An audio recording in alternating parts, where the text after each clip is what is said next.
मैं डॉक्टर रामचंद्र जवाहरलाल नेहरू विश्वविद्यालय के भारतीय भाषा केंद्र में हिंदी का प्राध्यापक हूँ। ईपीजी पाठशाला हिंदी के प्रश्न पत्र दलित साहित्य के अंतर्गत ओम प्रकाश वाल्मीकि की सुप्रसिद्ध कहानी सलाम पर आज हम बातचीत करेंगे। इस कहानी के पाठ के माध्यम से हम दलित और गैर दलित सहानुभूति और संवेदना को समझ सकेंगे। भारतीय हिंदू व्यवस्था में व्याप्त दलित विरोधी मानसिकता के यथार्थ से परिचित हो सकेंगे। दलित विरोधी या मनुष्य विरोधी प्रथा सलाम के भीतर छिपे सच से रूबरू हो सकेंगे। दलित और गैर दलित बालक के बालमन और उनकी ग्रंथियों को समझ सकेंगे। दलित कहानी और कहानीकार के साहित्यिक सामाजिक सरोकारों से अवगत हो सकेंगे। दरअसल ओम प्रकाश वाल्मीकि की कहानी सलाम आत्मविश्वास को तोड़ने की कहानी है। इस कहानी के माध्यम से स्वयं लेखक के सरोकारों से जब हम परिचित होंगे तो यह बात स्पष्ट हो जाएगी कि यह प्रथा किस तरह से किसी एक जाति की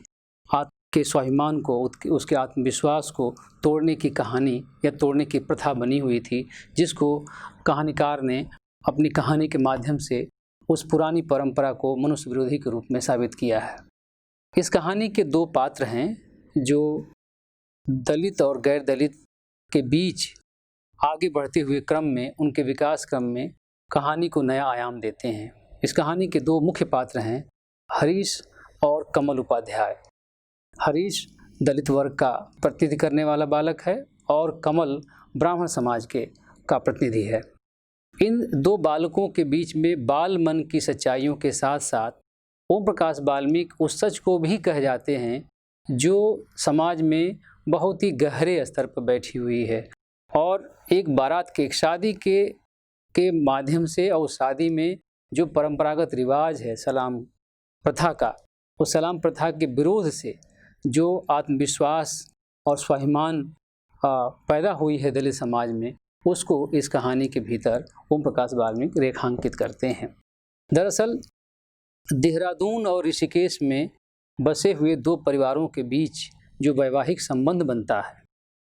हरीश देहरादून में पढ़ता है और हरीश की जिससे शादी हो रही है वो ऋषिकेश में वो लड़की पढ़ती है। पहली बार उस वर्ग की लड़की गांव से निकलकर, जो उसके पिताजी ऋषिकेश में सरकारी कर्मचारी हैं, वहाँ रहकर पढ़ती है, हाई स्कूल पास होती है और वहाँ से उन दोनों की शादी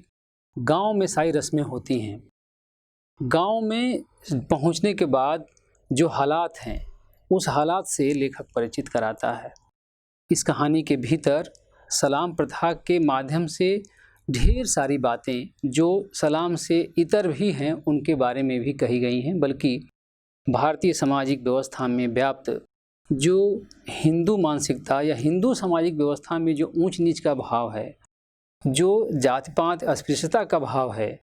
उसको यह कहानी रेखांकित करती है। इस कहानी में हरीश की शादी में जब कमल उपाध्याय शामिल होने के लिए हरीश के साथ जब गांव पहुंचता है बारात में, तो वहाँ का दृश्य कहानीकार बताना चाहता है कि किस तरह से उस कहानी में, उस शादी में जो स्कूल में बारात ठहरनी थी, लेकिन जो गांव के लोग हैं उनको पता है कि ये चूहड़े समाज के लोग हैं और जो जिस स्कूल में बारात को ठहराना था और वहाँ के प्रधान जी ने वो व्यवस्था भी दे दी थी, जो जिस परिवार में शादी होने जा रही है और वो जुम्मन जो ऋषिकेश में काम करते हैं उन्हीं की बेटी से शादी होनी है, वो अपने गाँव में से वो शादी करना चाहते हैं। तो वहाँ के प्रधान जी ने जो व्यवस्था दी है स्कूल में ठहरने की, लेकिन वहाँ के जो राघड़ नाम के जो समुदाय हैं, जो संभवतः सामाजिक व्यवस्था में ओबीसी कम्युनिटी के हो सकते हैं, जैसा इस कहानी के माध्यम से या उस क्षेत्र को के बारे में जानकारी के बाद प्राप्त होता है।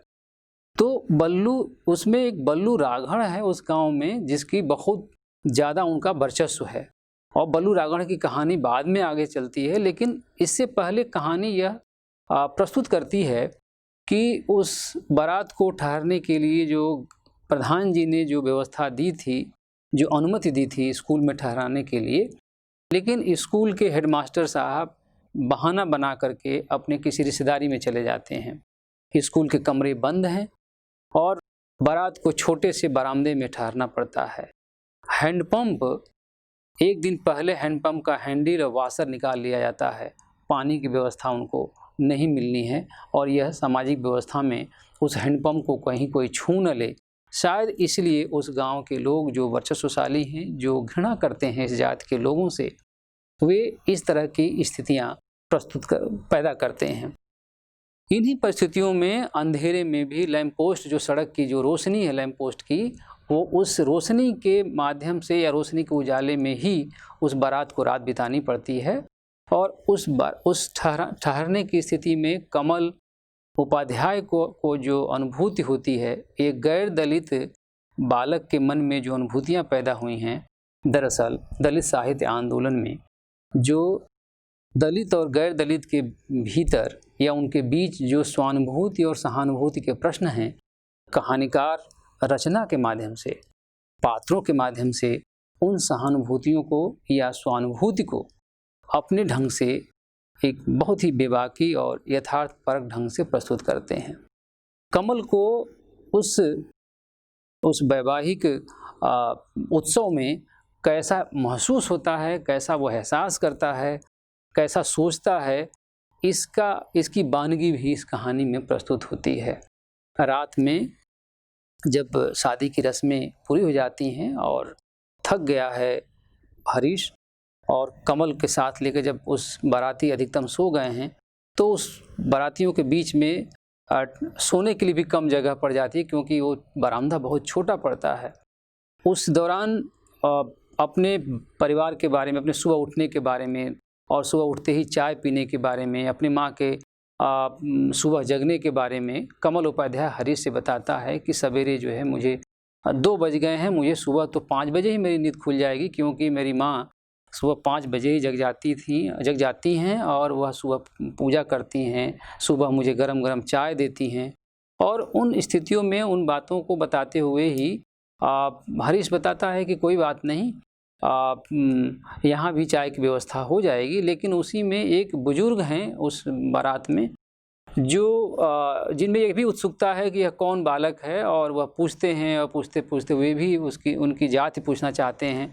जिस पर हरीश बहुत नाराज़ होता है कि इतना बताता है। हरीश कहता है उस बुजुर्ग से कि क्या इतना काफ़ी नहीं कि हमारे दोस्त हैं।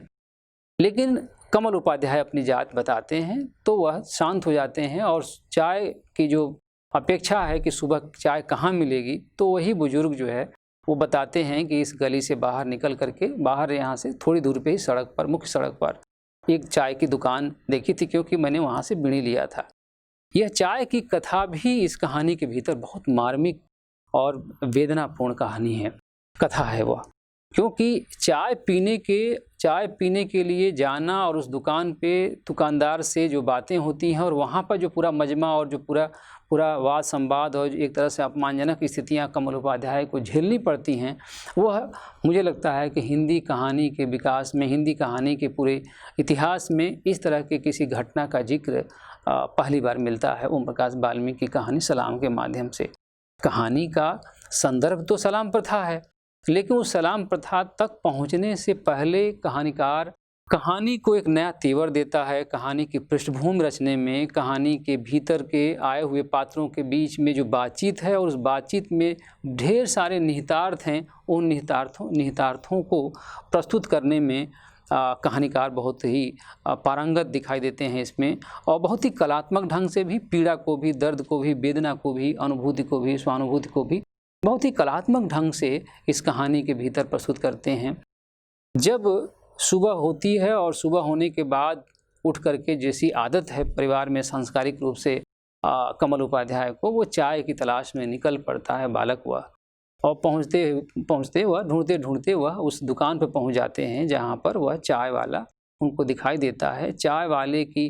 का पूरा ढांचा, शारीरिक ढांचा, उस दुकान के बर्तन का, और वहाँ भिनभिनाती हुई जो मक्खियाँ हैं उनके बारे में भी लेखक बहुत सचेत भाव से प्रस्तुत करता है कि कैसा वातावरण है उस दुकान का, दुकान के आसपास का, उस दुकानदार का। फिर वहाँ कमल उपाध्याय उनसे चाय मांगता है, और वो कहते हैं कि अभी कोयला अभी मैंने सुलगाया है, आग तैयार हो जाए तो फिर चाय पिलाता हूँ। उसी दौरान उस चाय वाले को ऐसा लगता है कि यह शहरी व्यक्ति है, यहाँ के लिए अनजान व्यक्ति है। वो भाँप जाता है और वह उससे जानना चाहता है कि भाई तुम तो यहाँ के नहीं लगते, आप कहीं बाहर से आए हो क्या? फिर कमल उपाध्याय बताते हैं कि देहरादून से मैं हूँ, देहरादून से एक शादी में आया हूँ। तो तपाक से वह बुजुर्ग जो है, जो बुद्धू नाम का व्यक्ति है, रांघड़ समाज का है, वह कहता है कि अच्छा वही जुम्मन चोहड़े की बारात में आए हो? तो कमल उपाध्याय चौंक जाता है और कमल उपाध्याय के भीतर एक अजीब तरह की स्थिति पैदा हो जाती है और कमल उपाध्याय कहता है कि हाँ मैं उसी में आया हूँ। तो कहा कि तब उसको चाय देने से वो मना कर देता है। और वहाँ का प्रसंग अद्भुत प्रसंग है जहाँ पर शायद समाज में दो वर्गों, दो जातियों के बीच की जो दूरियां हैं, जो मानसिक स्थितियां हैं, जो मनोभाव हैं, जो जड़वादी, जातिवादी, वर्चस्ववादी और ढेर सारी घृणा मन में जो लिए हुआ सामाजिक व्यवस्था है, उस व्यवस्था का एक प्रतिनिधि के रूप में वह जो बूढ़ा व्यक्ति है चाय देने वाला, उसके मन में वो सारी दुर्भावनाएं दिखाई देती हैं और पल भर में ही कमल के प्रति जो भाव था वह भाव बदल जाता है। और वह जब जानता है कि कमल उपाध्याय को, वह मानता है कि यह भी चूहड़े समाज का व्यक्ति होगा, लड़का होगा, इसीलिए उसको चाय पिलाने से मना करता है। और जब कमल ने अपने पूछना चाहता है कि भाई मुझे चाय क्यों नहीं देना चाहते हो, तो वो बताता कि वो चूहों के लिए चाय यहाँ नहीं है। फिर वह बताता है कि मैं तो ब्राह्मण हूँ, लेकिन वह उसका मजाक उड़ाता है कि ये जो है चूहड़ा जो है बामन बन के चाय मांग रहा है। और फिर इस आपस की जो टकराहट है और आपस में जो एक बात संवाद है, उन्हीं के उस दौरान उस सुबह में आने जाने वाले लोग भी एकत्रित होने लगते हैं। और एकत्रित होने में उस बीच में जो इस इलाके का बहुत ही वर्चस्वशाली व्यक्ति है, हरीश की जिस गांव में शादी तय है, उस गांव का वर्चस्वशाली व्यक्ति है बल्लू राघड़। बल्लू राघड़ का बेटा रामपाल भी उस भीड़ में, जो चाय वाले के पास, वो भी आ जाता है। और उस रामपाल के शारीरिक ढांचे के बारे में भी कहानीकार बहुत सचेत भाव से प्रस्तुत करते हैं कि देखने में वह कैसा है और किस तरह से वह पूरा का पूरा माहौल जो है कमल के खिलाफ बना देता है और कमल को वहाँ से धकिया कर निकाल देता है और बहुत तरह की गालियाँ उसको जातिगत देता है, यह मानते हुए कि यह ब्राह्मण नहीं हो सकता, इस बारात में आया है तो वह चूहड़ा ही होगा। इस अवमानना और जो घृणा भरा जो स्वभाव है उस समाज का और उस चाय वालों के साथ जो लोग खड़े हैं, जो उसके साक्षी हैं, उनके बीच से तमाम तरह के भावों को लिए हुए और पीड़ा और झुंझलाहट के साथ वह वापस आता है। और हरीश पूछता है कि क्या हुआ, क्यों इतने गुमसुम हो, क्यों इतने उदास हो, चिंतित से क्यों हो, तो कुछ बताता नहीं है। फिर उसी बीच में चाय वहाँ पर आती है बारात में, वह चाय पीता है, थोड़ा उसका सिर दर्द कम होता है, थोड़ी उसको राहत मिलती है और फिर वह सोचता है 15 वर्ष पुरानी घटना को। एक ऐसी घटना जो बाल मन पे ऐसे अंकित है, जो इतना अमिट है, जिसको मिटा पाना कमल उपाध्याय के लिए आज भी कठिन है। और वह घटना है जब एक बार बचपन में ही, उस स्कूली दिनों में ही, जब कमल उपाध्याय हरीश को अपने घर खाना खाने के लिए बुलाया था। कमल उपाध्याय की माँ ने दोनों के लिए खाना लगाया था, लेकिन पहला कौर उठाते ही हरीश से पूछ लिया था कि बेटा तुम कहाँ रहते हो, तुम्हारे पिताजी क्या करते हैं। जैसे ही हरीश बताता है कि मेरे पिताजी नगर पालिका में सफाई कर्मचारी हैं, वैसे ही झन्नाटेदार थप्पड़ कमल उपाध्याय की माँ कमल के देती, थप्पड़ मारती हैं और हरीश को ढेर सारी गालियाँ देती हैं और हरीश को बिना खाए जाना पड़ता है। कमल उपाध्याय नहीं समझ पाता कि यह क्यों स्थिति है, वह जाति को नहीं समझ रहा था। एक बाल मन बचपन में बच्चों को जब तक सांस्कारिक तौर पर न बताया जाए कि वो कौन है, क्या है, किस जाति के हैं, किस धर्म के, तो तक उनको कुछ भी पता नहीं चलता। ये जो मानसिकता है, जो समाज से, परिवार से, उनकी अपनी जाति से, धर्म से सांस्कारिक तौर पे मिलती हैं चीज़ें, ऊंच नीच, छुआछूत, छोटे बड़े, एक दूसरे के प्रति घृणा करना, उसको बताना कि यह इनके साथ नहीं उठना बैठना, ये अच्छे लोग नहीं होते, गंदे होते हैं। ये सारे संस्कार जो है जिस तरह से हमारे हिंदू व्यवस्था में बचपन से कुछ परिवारों में डाले जाते हैं, कुछ परिवारों में, सभी परिवारों में ऐसी नहीं भी स्थितियाँ हो सकती हैं, लेकिन व्यापक तौर पे ऐसा देखने को मिलता है कि समाज किस तरह से अपने से हीनतर माने जाने वाले या बना दिए गए या सोच करके ऐसा एक दूसरे के प्रति दुर्व्यवहार भी करते हैं। तो 15 वर्ष पुरानी वह याद बातें आती हैं जो बचपन में कमल उपाध्याय के घर में उनकी माँ ने किया था, और बाद में कमल उपाध्याय गुमसुम रहने लगा था और वह माँ की इस बात को नहीं समझ रहा था। माँ ने बहुत समझाने की कोशिश की थी। फिर माँ ने अपने बेटे कमल उपाध्याय की माँ ने बेटे से समझौता कर लिया था और हरीश के लिए एक अलग से बर्तन की व्यवस्था कर दिया था और फिर वह हरीश को खाने पे लाता था। लेकिन इसका एक बोझ था मन पे कि क्यों मैं यह कर रहा हूँ और क्यों यह मुझसे कराया जा रहा है, कमल में ऐसी क्या कमी है। वो जब माँ ने झनाटेदार थप्पड़ मारा था कमल को, तो कमल ने माँ से बहुत सा पूछने की कोशिश किया था, समझने की कोशिश किया था, लेकिन वो समझ नहीं पाया था। माँ ने जिस तरह समझाया वो नहीं समझ पाया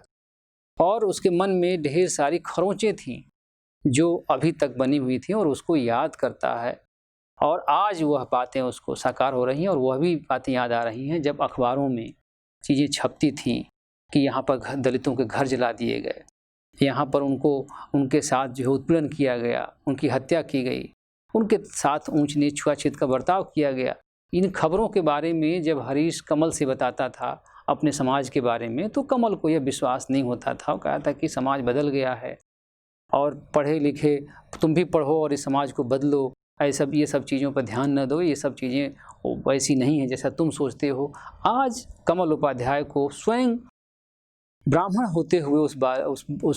उस पात्र को वह भुगतना पड़ता है जो कभी इतने वर्षों से जो हरीश को भुगतना पड़ रहा था। हरीश जो अपने समाज के बारे में जो बताता आ रहा था इतने दिनों से, लेकिन उसके बारे में कमल उपाध्याय को आज अनुभूति हो रही है। यहाँ पर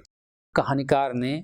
एक गैर दलित पात्र के माध्यम से, एक ब्राह्मण समाज के बालक के माध्यम से स्वानुभूति का एहसास कराया है कि वह समाज में सर्वोच्च है, पूजनीय है, आदरणीय है, उसको भी ऐसा एहसास है, लेकिन उसको ऐसा किसी के सामने बताने पर भी कोई मानने को तैयार नहीं है, क्योंकि कोई चूहड़े की बारात में ब्राह्मण आ नहीं सकता। तो कोई चूहड़ा ही अपने आप को बदल करके चाय पीने के लिए ऐसा कर रहा है। ऐसा उस चाय वाले ने उसके साथ बर्ताव किया है। वहाँ पे आने वाला जो रामपाल राघड़ है, बल्लू राघड़ का बेटा, वह ऐसा बर्ताव करता है। इन स्थितियों को सोचते हुए उन बातों को, विगत बातों को, अतीत की बातों को याद करते हुए फिर वह हरीश को सही पाता है कि हरीश का कहना सही था। और जिस तरह की सभ्यता और संस्कृति में जो ये सारी चीज़ें एक तरह से सही मान ली गई हैं, उसके बारे में, या इस तरह की एक अमानवीय स्थितियों के बारे में, एक तरह की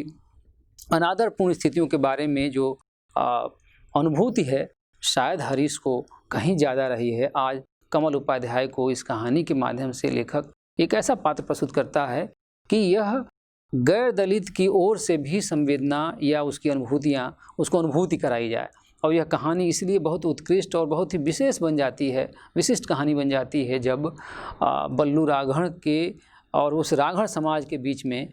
जो कि एक ब्राह्मण समाज है, जो हमारे यहाँ श्रेणीबद्धता की स्थिति है, ऊंच नीच की, छोटे बड़े की जो स्थिति है, उस स्थिति में भी वो राघड़ समाज ब्राह्मण समाज से तो कम नीचा ही, छोटा ही माना गया होगा। जिस तरह की इस कहानी के भीतर देखने पढ़ने को मिलती हैं, जिस तरह की सामाजिक ढांचा है, उससे तो ये पता किया ही जा सकता है। लेकिन कितनी विडंबनापूर्ण स्थिति है कि इन बातों को कक्षाओं में, इन बातों को किताबों में बताना पढ़ना पड़ रहा है कि हमारा समाज कैसा है, हमारे समाज के लोग कैसे हैं, एक दूसरे के प्रति कैसे भाव रखते हैं। आज भी हम 20-21वीं सदी के दूसरे दशक में भी इस तरह की बातें कर रहे हैं, जो बातें कभी प्रेमचंद ने दलित विषय कहानियों के संदर्भ में, उनकी संवेदना के संदर्भ में सन 36 से पहले कह गए, और इतने वर्ष बाद भी वो परिघटनाएं थमी नहीं हैं, वो घृणा की स्थितियां नहीं थमी हैं, एक दूसरे को नीचा दिखाने की प्रवृत्तियां नहीं थमी हैं। ये जो दूरियां हैं, ये जो खाई है असमानता की, यह कहानी उस असमानता के सच की तरफ हमें ले जाती है और बाध्य करती है कि इस जो असमानता परक सामाजिक व्यवस्था है उसको खत्म किया जाए। और इस असमानता परक व्यवस्था को खत्म करने के ही क्रम में यह कहानी लिखी गई है। और इसीलिए दलित जो कहानी है वह अम्बेडकरवादी विचारधारा से जुड़ती है, क्योंकि अम्बेडकरवादी विचारधारा परिवर्तन की विचारधारा है, सामाजिक परिवर्तन की। और वो जो बुद्ध से लेकर के फूले अम्बेडकर तक वह आती है, और दलित पैंथर आंदोलन से जुड़ के हिंदी में भी उस चेतना की लहर को देख सकते हैं। और चेतना के संदर्भ में यह कहानी इसलिए प्रासंगिक बन जाती है कि शादी के प्रकरण के बाद और उस चाय वाले घटना के बाद जो अनुभूति का एक परिवर्तन होता है कि जो हरीश अनुभूति करता था, आज कमल उपाध्याय भी अनुभूति कर रहा है। यह वह प्रसंग है इस कहानी में कि एक गैर दलित समाज की अनुभूतियों को महसूस करे और महसूस करके सोचे कि वह उस जगह पर खड़ा होकर वह कैसा उसको महसूस होता है। यह वह महसूस कराने की कला है इस कहानी के भीतर कि कभी वह भी इस स्थिति को या उस समाज में बन करके देखे कि उस समाज की पहचान जब उसको मिलती है या तो वह कैसा समाज, वह उसी के प्रति दूसरा समाज क्या सोचता है, कैसा व्यवहार करता है, कैसा बर्ताव करता है। और हरीश की बारात में आए हुए उसके दोस्त कमल उपाध्याय को ये सब सारी चीज़ें सहनी पड़ती हैं। जो इस कहानी का जो मूल मंतव्य है वह है सामाजिक संरचना की विषमताओं को दिखाना, सामाजिक विषमताओं के प्रति सभी वर्ग के लोगों को संवेदनशील बनाना, उस संवेदनशीलता के साथ समाज को बदलने के लिए तत्पर करना, और जो बोध है एक तरह के अवचेतन में भी कि अगर वह उस जाति के साथ है तो उसी जाति का व्यक्ति हो सकता है, वह रूप रंग अपनी जगह हो जाता है लेकिन वह जात उसके सामने आके खड़ी हो जाती है और उसके साथ वह बर्ताव करता है। यह एक विडंबना है सामाजिक व्यवस्था की, जिसकी वजह से हमारा समाज बदल नहीं पा रहा है, हमारा देश तरक्की के राह में बहुत आगे नहीं बढ़ पा रहा है। शायद इस तरफ हमारे साहित्यकारों का, आलोचकों का इस कहानी के माध्यम से ध्यान खींचने की कोशिश ओम प्रकाश वाल्मीकि की रही होगी, लेकिन इस कहानी का जो मुख्य पड़ाव है, इस कहानी में जो मुख्य बातें हैं वह है सलाम प्रथा का विरोध है। कहानी का एक हिस्सा तो यह है जो शादी के अन्य या पृष्ठभूमि में के तौर पर जो मानसिकता है समाज में व्याप्त, एक जात से दूसरे जात के बारे में जो चूहे समाज के बारे में जो सोच है, उस सोच को कहानीकार सबसे पहले प्रस्तुत करने के बाद सलाम प्रथा पहुंचता है। सलाम प्रथा एक ऐसी प्रथा है जो आत्मसम्मान को तोड़ने की साजिश के तौर पर कहानीकार ने देखा है। जहाँ पर नई नवेली दुल्हन और दूल्हा हो, उनको जो समाज में उनसे उच्चतर माने गए लोग हैं उनके सामने झुककर उनके सामने सलाम बजाना पड़ता है, उनके द्वार पर जाना पड़ता है, और वह बड़ी दया की तरह से उपहार के नाम पर उनको अपने सामने झुकाते हैं, उनका सलाम लेते हैं और उनको उपहार देते हैं। यह शायद आर्थिक विपन्नता की वजह से भी ये चीज़ें प्रचलन में आई होंगी, दबाव की वजह से भी आई होंगी। जब तक चेतना नहीं थी, जब तक कोई अम्बेडकरवादी आंदोलन नहीं था, जब तक साहित्य में डॉक्टर अम्बेडकर के आंदोलन और उससे पैदा हुई चेतना के आधार पर लेखन नहीं था, जिसको आज दलित साहित्य लेखन कहते हैं, जिस लेखन को दलित साहित्य आंदोलन कहा जाता है, जब तक वह नहीं था तब तक शायद इस चेतना को समझने की या इस तरह की घटनाओं की परख पड़ताल करने की भी गुंजाइशें कम थी। इसी तौर पर प्रेमचंद ने बहुत उम्दा कहानियाँ लिखी हैं। प्रेमचंद ने की कुछ कहानियाँ दलित चेतना से लबरेज भी हैं, लेकिन प्रेमचंद के यहाँ कोई इस तरह से सुव्यवस्थित कोई वैचारिक धरातल पर किसी को मानक मानकर और किसी दलित चेतना को परिभाषित करके कहानियाँ नहीं लिखी गई हैं, जबकि दलित कहानियों के पास, कहानीकारों के पास एक चेतना की परिभाषा है, विचारधारा उनकी, वो विचारधारा की अपनी एक सैद्धांतिकी है, उसके भीतर वे लिखते हैं, कहते हैं। इसीलिए सलाम प्रथा पर फोकस करते हुए पहले सामाजिक ढांचे को और सामाजिक ढांचे में रहने वाले लोगों के बारे में, उनकी मानसिकताओं के बारे में और उन मानसिकताओं के बीच जो व्यवहार करने की जो स्थितियां हैं, जो एक दूसरे के प्रति घृणा है और उत्पीड़न करने की जो एक उनके मन में परंपरागत और जन्मजात भाव है, सबसे पहले सलाम प्रथा पर के बारे में बताने और सलाम प्रथा के विरोध तक पहुंचने से पहले कहानीकार उसको पहले बताते हैं। सलाम प्रथा, चूँकि हरीश गांव में शादी करने आए हैं और हरीश के साथ कमल उपाध्याय हैं, और कमल उपाध्याय को इस सलाम प्रथा के बारे में जो सवेरे से बारात विदाई होनी है और सवेरे से जो उथल पुथल मची हुई है, उसके बारे में हरीश कमल को नहीं बताता है। कमल को इससे जो है दूर रखा जाता है और इसको एक चूहे समाज के भीतर और राघड़ समाज के भीतर की जो दूरियां हैं और चूहे समाज को जिस तरह की प्रथा में जिस तरह की प्रथा उनके ऊपर लाद दी गई है सलाम प्रथा, उससे मुक्त होने की जो कवायदें चल रही हैं हरीश और हरीश के पिताजी की ओर से, और दूसरी तरफ जो लड़की के पिताजी हैं जुम्मन, वे उस गांव से कट कर रह नहीं सकते थे, उनकी बातों को मना नहीं कर सकते थे, उस प्रथा का विरोध करने की स्थिति में नहीं हैं। तो दोनों परिवारों के बीच में एक तरह का संवाद चल रहा है कि ऐसे में क्या हो और कभी भी बल्लू राघड़ यहाँ आ सकता है या राघड़ लोग परिवार को हम लोगों को तहस नहस कर सकते हैं, हमारी बारातियों की पिटाई कर सकते हैं। और गांव में धीरे धीरे राघड़ परिवार समाज में बात फैलने लगती है कि ये लोग अभी तक सलाम करने नहीं आए, सलाम प्रथा को के माध्यम से हमारे दरवाजे पर नहीं आए। तो बल्लू राघड़ अचानक जुम्मन के दरवाजे पर सभी बारातियों के सामने आ जाता है और वह सब बारातियों के सामने ही जुम्मन और जुम्मन के पूरे परिवार को फटकार लगाता है और कहता है कि बहू बेटियां इंतज़ार कर रही हैं और वहाँ पर तुम अभी तक आए नहीं सलाम के लिए,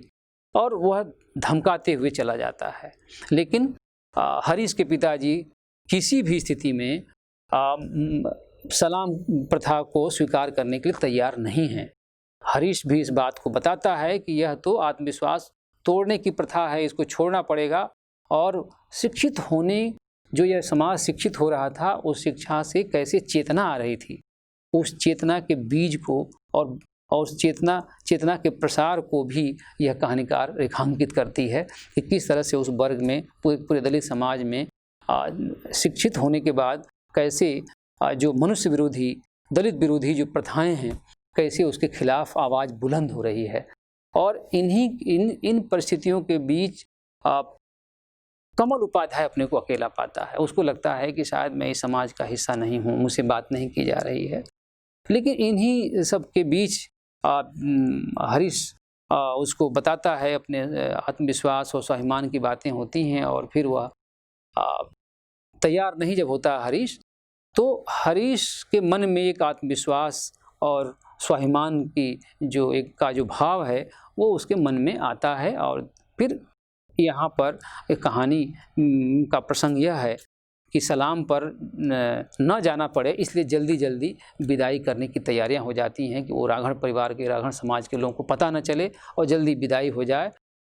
बहुत अजीब इस प्रसंग को पढ़ते हुए, इस प्रसंग को सोचते हुए, इस समाज के बारे में इस तरह के हालात को बूझते हुए ऐसा लगता है कि हम कैसे समाज में कैसे युग में रह रहे हैं। क्योंकि बल्लू राघड़ जब धमकाने आया है तो जुम्मन जो है अपनी पगड़ी उतार करके उसके पैर पर रख देता है।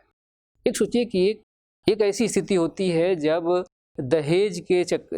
की मांग की वजह से एक लड़के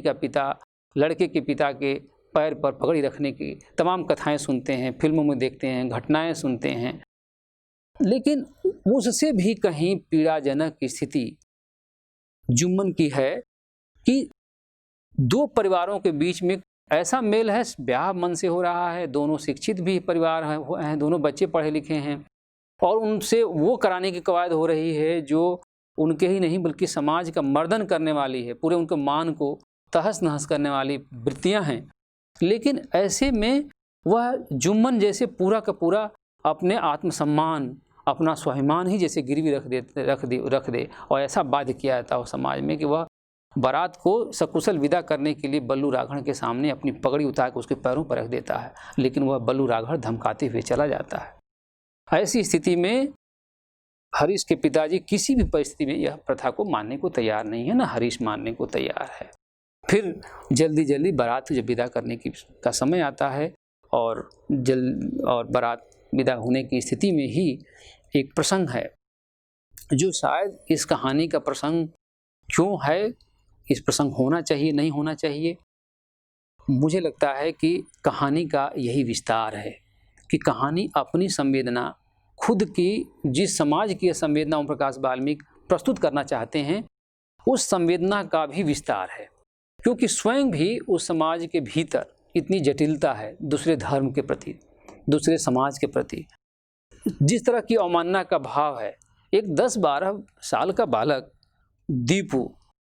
जो उस बारात में मीट और नान बनाने वाला जो व्यक्ति है, जो सुबह बारातियों के लिए खाना बनाने वाला व्यक्ति है, उस 10-12 वर्ष का बालक दीपू वह खाना नहीं खाता। एक बूढ़ा व्यक्ति उसको ढूंढ रहा है, वो एक टेक लेके एक दीवार पे खड़ा है और कह रहा है कि मैं खाना नहीं खाऊंगा। क्यों नहीं खाओगे भाई? वह बुजुर्ग पूछता है। इसलिए कि यह मुसलमान ने बनाया है। अभी हम एक कहानी का विषयांतर देखिए, विषयांतर नहीं है बल्कि सच बात यह है कि यह जो दूरी है, यह जो घृणा है, घृणा किस कदर व्याप्त है और कहाँ तक उसका असर गया है। ये 10-12 साल का बच्चा समाज से क्या सीखा है? जो स्वयं घृणा का पर्याय है जो समाज, उसी समाज के भीतर एक ऐसा चरित्र जो ये कह रहा है कि मुसलमान का बनाई हुई रोटी मैं नहीं खाऊंगा, बनाया हुआ मीट मैं नहीं खाऊंगा, और उसको बूढ़ा ढूंढ रहा है, उसको समझा रहा है कि मुसलमान नहीं है, वो कह रहा नहीं मुसलमान है। इस कहानी में यह मोड़, यह एक कहानी का ऐसा हिस्सा है जो कहानी को कहानीपन की बात नहीं, सिर्फ यह कहानी की जो संवेदना है, उसकी जो ऊंचाई है, उसका जो भाव है, उसको एक नया विस्तार देता है, नया आलोक प्रसंग देता हुआ, और उस नए आलोक में हमें वहाँ यह कहानी पहुँचाती है जैसे पूरा समाज ही ऐसा हो गया हो जहाँ पर शायद किसी तरह की संवेदना की गुंजाइश नहीं है। कहानीकार के पास उस अपनी वैचारिक स्थिति में कहानीकार समझ नहीं पाता कि वह कौन सी स्थितियां हैं जिससे ये सारी चीज़ें खत्म हो सकती हैं, मुक्त हुआ जा सकता है। यह कहानी है, इस कहानी के भीतर का परिप्रेक्ष्य यह है। और अंत में कहानीकार का जो इस कहानी में सौंदर्य है वह अद्भुत है। खुद इस कहानी के भीतर जब हरीश जो है सलाम पर जाने से जब मना कर देता है, और हरीश के भीतर जो आत्मसम्मान और स्वाभिमान जो जगा हुआ है, वो शादी के भीतर का इस वजह से जो सन्नाटा जो पसरा हुआ था, उसको वह सन्नाटा सिमट जाता है, और जो उसकी बेचैनी थी कमल उपाध्याय की, वह बेचैनी कमल उपाध्याय की आँखों में जो आत्मसम्मान है। ओम प्रकाश वाल्मीकि स्वयं अपनी पुस्तक में इस कहानी में लिखते हैं कि हरीश की आंखों में आत्मविश्वास और स्वाभिमान के उगते सूरज की चमक दिखाई पड़ रही थी। दोनों ने एक दूसरे का हाथ गर्मजोशी से दबाया, आंखों ही आंखों में एक दूसरे को आश्वस्त किया। नीम के पेड़ पर हरी नरम पत्तियां हिल रही थीं, मानो हौसला दे रही हों। यह दलित साहित्य का सौंदर्य है, जहाँ प्रकृति के साथ अपने उस चेतना की प्रस्तुति है कि वो हरे पत्ते की और नरम पत्तियों का हिलना, मतलब चेतना का एक नए सिरे से आगाज होना। और यही नहीं, अंत में जिस मुसलमान की बनाई रोटी खाने से मना करता है, और उस बुजुर्ग और उस 10-12 साल के दीपू में जो बहस चल रही है, उसके बाद अंत में ओम प्रकाश वाल्मीकि लिखते हैं सलाम कहानी में कि कमल और हरीश फटी फटी आँखों से उस लड़के को देख रहे थे। कुछ देर पहले जगा आत्मविश्वास लड़के की आवाज़ में दबने लगा था। कमल और हरीश दोनों खामोशी के अंधेरे जंगल में भटक गए थे। उन्होंने एक दूसरे की ओर देखा और गहरी सांस ली। यह कहानी उस बिंदु पर जाकर समाप्त होती है जहाँ पर थोड़ी देर पहले सलाम प्रथा का विरोध करने की वजह से जो आत्मविश्वास और स्वाभिमान जगा था हरीश के भीतर, और इसमें शरीक हुआ था कमल उपाध्याय। दोनों जब इस प्रसंग को देखते हैं, इस परिघटना को देखते हैं, उसको समझते हैं, तो जो उनका आत्मविश्वास था उस लड़के की आवाज़ में दबने लगा था। वो लड़के की आवाज़ नहीं है, वो हिंदू व्यवस्था की आवाज़ है, हिंदू समाज की असमानता की आवाज़ है। वह लड़का कोई एक लड़का नहीं है, वह स्कूल जाने वाला लड़का है जो स्कूलों से भी सीख के आया है। वह वहाँ के आसपास के समाजों से सीखा है, राघड़ समाज से सीखा है। कौन सी ऐसी स्कूली शिक्षा है कि जो ये बदल नहीं पा रही है? कौन सी स्कूली शिक्षा है जो ये चीज़ें भाव भर रही हैं? फिर स्कूली शिक्षा का या शिक्षा का महत्व ही क्या है? और एक तरह से यह कहानी उस पड़ाव पर पहुँचती है कि जो आत्मसम्मान और स्वाभिमान जो का भाव था, वह समाज में फैले हुए जो असमानता का बोध है, एक दूसरे के प्रति घृणा है। 10-12 साल का बच्चा घृणा करता है एक दूसरे समुदाय के, दूसरे धर्म के व्यक्ति से। और फिर अंत में ये दोनों बालक जो शादी में हरीश आए हुए, हरीश का दोस्त है कमल, हरीश और कमल जिस हालात में पहुंच जाते हैं, जो उनकी मनोदशा पहुंचती है, अंततः जो है वो एक दूसरे के देखते हैं दूसरे की तरफ और गहरी सांस लेते हैं। इस पर कहानी तो खत्म हो जाती है, लेकिन प्रश्न चिन्ह छोड़ती है, ढेर सारे सवाल पैदा करती है कि जो बदलाव की, परिवर्तन की जो एक गति थी, या जो उसके खिलाफ जो एक मनुष्य विरोधी जो प्रथा है, सलाम प्रथा, उसके प्रति विरोधी भाव था, उसके प्रति आक्रोश था, उसके प्रति विद्रोह था, वे सारी चीज़ें धूमिल पड़ने लगती हैं, क्योंकि वो तो लगता है कि इसका विस्तार बहुत ज़्यादा है। यह कोई 1-2 दिन में ख़त्म होने वाली चीज़ें नहीं हैं। एक प्रथा के खिलाफ बोलो, दूसरी चीज़ें किसी के मन में बैठी हुई हैं। ऐसी व्यवस्था, ऐसा मन मस्तिष्क जिसमें ऐसा जैसे उसको कोई ऐसा इंजेक्शन दे दिया गया हो, सामाजिक असमानता का, दूसरों के प्रति घृणा का, दूसरों के साथ अन्याय करने का। और यह कहानी उस मोड़ पर हमें पहुँचाती है, हमें बाध्य करती है पूरे शिक्षण तंत्र के बारे में कि हमारी शिक्षा व्यवस्था कैसी है, हमारी सामाजिक व्यवस्था कैसी है, हमारी आर्थिक व्यवस्था कैसी है, हमारी राजनीतिक व्यवस्था कैसी है, जिससे ये चीज़ें नहीं बदल रही हैं। आर्थिक व्यवस्थाओं के बीच सामाजिक, राजनीतिक व्यवस्था, लोकतांत्रिक व्यवस्था, आज़ादी के बाद भी ये चीज़ें ख़त्म क्यों नहीं हो रही हैं? लाखों की संख्या में इस देश में आज भी जिस वर्ग के ऊपर केंद्रित है कहानी, उस वर्ग के लोग मैला प्रथा से जुड़े हुए लोग हैं। उनको मैला प्रथा में धकेल दिया गया है। रोजी रोटी के प्रश्न के, रोजी रोटी का आसरा उससे है, और वह हमारा शिक्षित समाज, हमारा एक तरह से इस 21वीं सदी का समाज भी किस तरह से मैला प्रथा को एक तरह से इतने दिन तक स्वीकार किया था, जिसको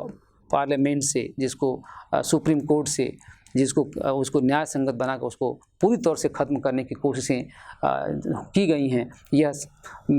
भारतीय सामाजिक व्यवस्था में एक ऐसा पड़ाव है जहां पर हमारी संसद ने, हमारी न्यायपालिका ने एक बड़ा कदम उठाया है, भले ही देर से सही, और इस व्यवस्था को ख़त्म करने की कोशिश की है। इसलिए प्रसंगवश इस कहानी के भीतर उसको बताना या जानना ज़रूरी है कि यहाँ पर जिस चूहे समाज के बारे में बात हो रही है, जिनकी जातिगत पहचान सफाई कर्मचारी के रूप में मान ली गई है, और जो ड्राई लैट्रिन घरों में बनाई गई है, और उसको सफाई के लिए एक मनुष्य एक मल करता है, मल दूसरे टट्टी करता है, और दूसरा एक ऐसा मनुष्य या औरतें या समाज जो उस मल को सिर पर लेकर ढोता है। ये मैला प्रथा को सिर पर ढोने की जो एक अन्याय और घृणापरक जो जिस तरह की स्थितियां पैदा की गई हैं, और जिस तरह से उनको हीनतर बना करके, कमज़ोर बना कर रखा गया है, केवल सेवा करना और सेवा के बाद मूल्य भी नहीं, यह कौन सी प्रथा है जो एक मनुष्य का मल दूसरा मनुष्य ढोए? दुनिया के सामने शर्म से झुक जाने की व्यवस्था है। ये उसी समाज के लोग हैं, और उस समाज में एक ऐसा कमल वह चेतना का बिंदु है, कमल वह आशा की किरण है, कमल उपाध्याय, जहाँ से लेखक उम्मीद करता है कि जो समाज है, जो समुन्नत समाज है, जहाँ से शायद ये चीज़ें ज़्यादा, जहाँ पर सांस्कृतिक तौर पे जो समाज जो प्रतीक बना हुआ था, सिरमौर बना हुआ था, जहाँ से ये भेदभाव की स्थितियाँ, प्रेमचंद ने सदगत कहानी में जो पंडित घासीराम की जो कहानी बताते हैं, वहाँ पर जो बर्ताव है दुखी चमार के साथ, ये जो परंपरागत ढंग से जातियों से बीच, एक जात से दूसरी जात के बीच में जो दूरी है, उस दूरी के बीच जो असंवेदनशीलता है, उस असंवेदनशीलता पर चोट करती है यह कहानी। और इस कहानी ने कमल उपाध्याय को प्रतीक के रूप में चुना है कि कमल उपाध्याय कोई एक बालक नहीं है, बल्कि एक उम्मीद है ओम प्रकाश वाल्मीकि जैसे कहानीकार की, ओम प्रकाश वाल्मीकि के समाज की उम्मीद है कि एक ऐसा कमल उपाध्याय आए, उस उपाध्याय परिवार के एक ब्राह्मण समाज के लोग भी सामने आएँ, गैर दलित समाज के लोग सामने आएँ इस व्यवस्था को बदलने के लिए, जहाँ पर इन सारी प्रथाओं का या इस तरह के अमानवीय आचरणों का जहाँ पालन होता है उनको सामने आना होगा और इस व्यवस्था को बदलने में उनको शरीक होना होगा। लोगों को समझाना होगा यह व्यवस्था अमानवीय है, जो अनादर देती है, जो घृणा पैदा करती है, जो हिंसा करती है, जो लोग घृणित तरीके से देखती है, जो ऊंच नीच का पाठ पढ़ाती है, जो एक दूसरे के प्रति सोचने का नज़रिया असमानता परक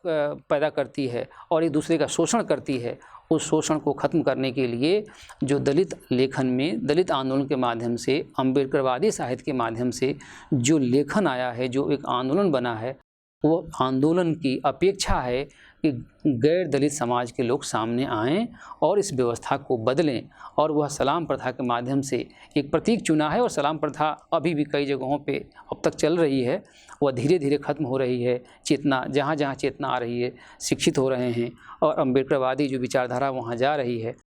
लेखक यह इस कहानी में अपेक्षा करता है कि इतने वर्षों बाद, इतने दिनों बाद भी इस ऐसी कहानियाँ, ऐसी घटनाएं क्यों नहीं साहित्य का हिस्सा बन सकें। हमारा हिंदी साहित्य इन चीज़ों से क्यों मुक्त रहा, हिंदी साहित्य के भीतर ये चीज़ें क्यों नहीं आईं, हिंदी कहानियों में इनका वर्णन क्यों नहीं हुआ। यह सवाल सैद्धांतिकी के तौर पर अपने लेखों के माध्यम से ओम प्रकाश वाल्मीकि करते रहे हैं। लेकिन वो लेखों में सिर्फ बात नहीं करते, बल्कि प्रमाणिक तौर पे कहानी में, अपनी सर्जना में उसको कला का माध्यम बनाते हैं, कहानी कला का, और उसको सर्जना का हिस्सा बनाते हुए भी बहुत ही सौंदर्यपरक ढंग से, बहुत ही कलात्मक ढंग से कहानी कहने के अंदाज में हमें ऐसे समाज में, ऐसी जगह पर, ऐसे गांव में, ऐसे माहौल में खींच ले जाते हैं जहाँ पर लगता है कि आँखों के सामने जो हमें आज तक नहीं दिखाई दिया, हमें आज तक चीज़ें समझ में नहीं आईं, हम आज तक उसके प्रति संवेदनशील नहीं हुए, उस संवेदनशीलता को हमारे सामने बहुत बेबाकी से, बहुत ही तार्किकता से हमारे सामने रखते हैं। और इस तरह से, इस प्रकार यह सलाम कहानी दलित कहानी और दलित कहानीकार के साहित्यिक सामाजिक सरोकारों को हमारे सामने प्रस्तुत करती है और उन सरोकारों की तरफ हमें ले जाती है जो अभी हिंदी साहित्य की कहानी परंपरा में जो उस तरह से सामने नहीं आई थी, जैसे कि दलित कहानियाँ हमारे सामने रख रही हैं।